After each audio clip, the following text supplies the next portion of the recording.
Mohamed Salah ally hits out at Wayne Rooney and co. for unfair criticism.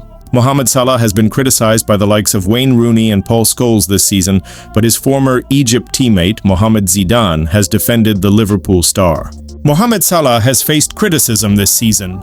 The recent critique of Mohamed Salah by notable pundits such as Wayne Rooney and Paul Scholes has been deemed excessive, according to Salah's former Egypt colleague, Mohamed Zidane, who has fervently defended the Liverpool star.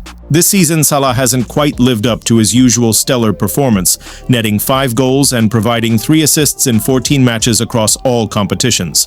His relative dip in form has coincided with a slump for Liverpool, with Arne Slot's players suffering 6 losses in 7 games prior to their 2-0 victory over Aston Villa on Saturday. Rooney cast doubt on Salah's commitment following Liverpool's 2-1 defeat to Chelsea at the beginning of October. Similarly, fellow Manchester United legend Scholes criticized Salah for delivering some of the worst stuff he'd seen from him recently. Salah has found the back of the net in his last 2 outings for the Reds and will be crucial to Liverpool's hopes of overcoming Real Madrid in the Champions League on Tuesday. Former Borussia Dortmund player Zidane, who shared the international stage with Salah, believes the criticism leveled at him has been overly severe. "I see an exaggerated reaction from the English media in their criticism of Salah," Zidane told Al Arabiya. "Everyone knows what he has done over the past years." Wayne Rooney has criticized Salah this season. "He will always be a source of pride for Liverpool fans and Egyptians with all his achievements. The amount of criticism he's getting in England right now is neither normal nor logical. After all the numbers and performances he has produced, it's not fair at all. You can't sum up Liverpool's problems in Salah alone. The entire team hasn't been performing well recently, and it's not just Salah whose form has dipped. It's unfair to put all the blame on him." Salah hit his 250th goal for Liverpool with his strike against Villa and continues to be the standout figure in Slot's squad. Despite the Reds splashing out around $600 million on fresh talent over the summer, Salah still carries the heaviest attacking responsibilities.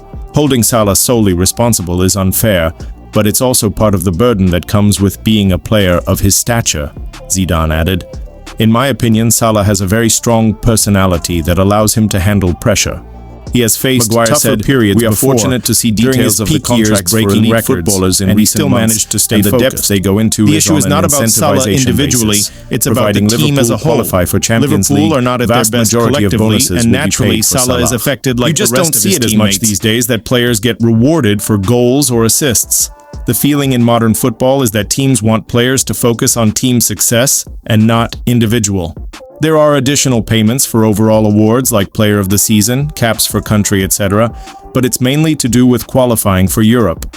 If Liverpool are in the Champions League next season, I suspect Salah will want to be there. If not, then he may start to ask some questions. At the moment, there are plenty of Liverpool fans that think Salah should leave, but that old saying, "You don't know what you've got till it's gone," could well ring true for Red supporters next year if Salah does move on. Ryan Gravenberch on new Liverpool contract, we haven't talked yet. After reports of Liverpool wanting to offer Ryan Gravenberch a new contract, the midfielder briefly addressed his future in front of the media. Gravenberch established himself as one of the first names on the team sheet last season and has retained his position as Liverpool's deepest-lying midfielder. The 23-year-old is contracted at Anfield until 2028, but Fabrizio Romano recently reported that Liverpool want to offer the Dutchman a new contract in addition to Dominic Szoboszlai. Romano stated that Liverpool have not already prepared a contract agreement, but internally the club want to have a conversation with the player over a new deal. With Gravenberch selected as the player to front the media ahead of Real Madrid's visit in the Champions League, the midfielder offered a brief update. On his future, he said, "Obviously, I'm happy here. We have to see. We haven't talked yet about a new contract, but we will see." There will no doubt be a desire from the player's side to see his status in the team reflected in any new deal, but he is more than deserving of new terms. At 23, Gravenberch has yet to reach his peak years, and after the contract fiasco last season, the club ought to be aware of the importance of locking in key players well in advance. Transition to number 6 was not easy. Gravenberch was not a man of many words during his press conference, but did joke that the reason he is scoring more goals this season is that he has been listening to my dad about shooting more. It has added another dimension to his game, which he admitted the transition to the number 6 role was not easy after being tasked with the role at the start of last season. It was not easy, Gravenberch said of developing into a defensive midfielder. I played it a little bit before already, so I knew what to expect. When the coach came, we had a big conversation with him about what he expects from me. But from now on, I just focus on the number 6 position, and I try to do my best. Paul Joyce hits Liverpool with fresh injury blow before Real Madrid showdown. Liverpool looks set to be without Alexander Isak for the much-anticipated Champions League clash with Real Madrid this week, following a new update from Paul Joyce. Arne Slot's side hosts the Spanish Giants on Tuesday night in the next chapter between two great European rivals over the decades. For Liverpool, it is a crucial game in their efforts to reach the Champions League knockout rounds, with last month's 1-0 defeat away to Galatasaray giving them some work to do.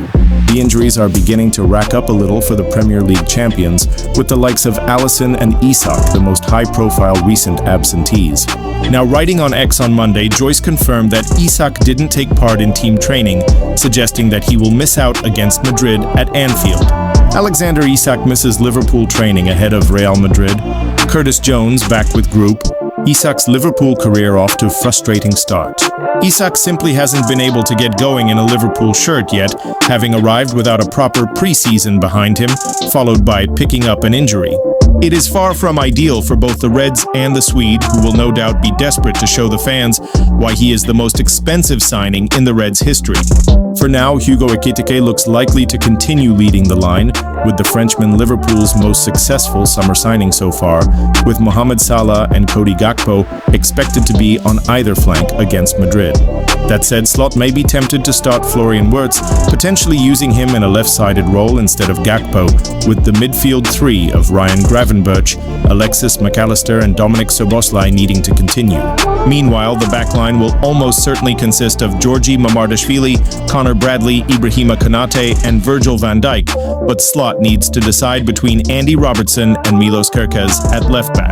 The former did well in Saturday's 2-0 win at home to Aston Villa in the league, and given the latter's struggles at Liverpool so far, playing the Scot arguably makes more sense, with his experience key on a big night at Anfield.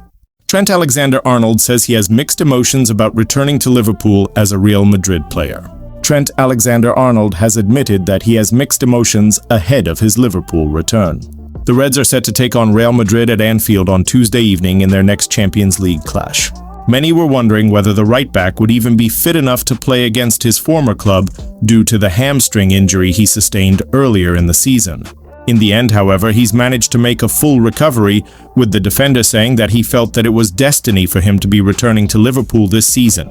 Trent Alexander-Arnold knew that Real Madrid would get Liverpool in the Champions League draw. Before the Champions League draw was even conducted, most fans were wondering what would happen if Real Madrid were drawn to face Liverpool. Alexander-Arnold's Anfield exit left a sour taste in the mouths of fans as, despite him hinting that he was going to stay put throughout most of the 2024-25 campaign, he chose to jump ship. Ali McCoist has already said that the reception he'll receive from Liverpool fans will be hostile, with none of them being able to understand why he chose to leave. And now, while speaking to Amazon Prime Sports, the Englishman has shared how he really feels about returning to Liverpool so soon. "I think when the draw was announced, everyone kind of knew it was going to happen," he said. "It was destined for that fixture to come, and obviously they're a top team, so I knew at some stage, at some point, I'd end up going back there or playing against Liverpool here or there. It's happening so soon, mixed emotions, and I think it will be a very difficult game, but it's one I'm excited for." He was then asked why he thinks it'll be a difficult game, and he replied, "Of course, the reception and the atmosphere will contribute, but more so the football for me. I played there with the lads and under the coach. I understand how good of a team they are, and although they haven't had the results of late, they're still a top footballing team and nobody here thinks it's going to be an easy game. Liverpool must do everything in their power to stop Trent Alexander-Arnold's creativity coming out against them."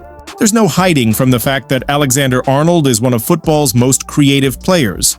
Although his natural position is as a right-back, he's been used as a defensive midfielder and is often seen pushing as far up the wing as possible. His range of passing is impeccable, and even though his defensive work may not be the best, he more than makes up for his shortcomings when on the attack. Liverpool have missed the number of chances that Alexander-Arnold made for them this season, with neither Connor Bradley nor Jeremy Frimpong being able to live up to his standards. Florian Wirtz was brought in to help try and fill the void, and even though he's now got 3 assists, he's failed to live up to expectations. If Liverpool don't manage to close Alexander-Arnold down on Tuesday, they could find themselves in a whole world of trouble, especially with Kylian Mbappe and Vinicius Jr. leading their attacking line. Crystal Palace chief lifts lid on Marc Guéhi's stance after failed Liverpool transfer. Marc Guéhi was set to join Liverpool on deadline day, but Crystal Palace pulled the plug on the transfer and the England defender is now a free agent. Marc Guéhi saw a move to Liverpool collapse. Crystal Palace chief Steve Parish has conceded that Marc Guéhi now holds all the cards when it comes to selecting his next club following the breakdown of his proposed transfer to Liverpool.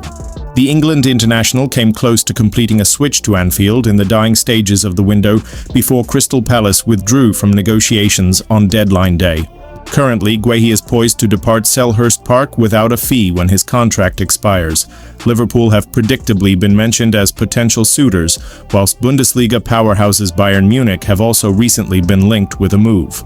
Providing an update on Guéhi's situation, Palace chairman Parish has acknowledged that the Eagles were unable to sanction the sale and accepts that Guéhi now controls his own destiny regarding his next destination. Providing an update on Guéhi's situation, Palace chairman Parish has acknowledged that the Eagles were unable to sanction the sale and accepts that Guéhi now controls his own destiny regarding his next destination. Speaking on the Men in Blazers podcast, he said, "Well, we did quite an analytical look at it in terms of what do we think Marc's worth in terms of places in the Premier League. Obviously, what does it do to that mentality, that psyche, that belief system, all of those indefinables. And you know, what's the upside and what's the downside? It was a very marginal call. Marc was great about it as a person." Marc Guéhi saw his switch to Liverpool collapse late on in the summer. Liverpool made the offer. It was a massive club. He was obviously interested in going, but he was fine about it, staying, if that was the decision we make. Obviously, it means all of the ball is in his court tremendously as a player, and he's got the choice of wherever he wants to go. It was a very difficult one, but I think definitely the right one. He added, "So we needed to keep Marc because the difference between us having a stellar season and having a relegation-threatened season is us winning 5 games or not. So the margins in the Premier League are very tight, and you have to remember that Michael Olise has gone. We're okay. Ebrechiez has gone. We're okay. Wilfred went. We're okay. There's a limit to how much you can keep doing that before you break down the fabric of the team." Following the decision to retain Guéhi, Palace has made an encouraging start to the campaign. The Eagles currently occupy 10th position in the Premier League table and have progressed to the Carabao Cup quarter-finals following their impressive 3-0 triumph over Liverpool at Anfield. That setback represented the latest chapter in a difficult spell for the Reds under Arne Slot. The Merseyside club have suffered defeat in 6 of their previous 7 fixtures across all competitions.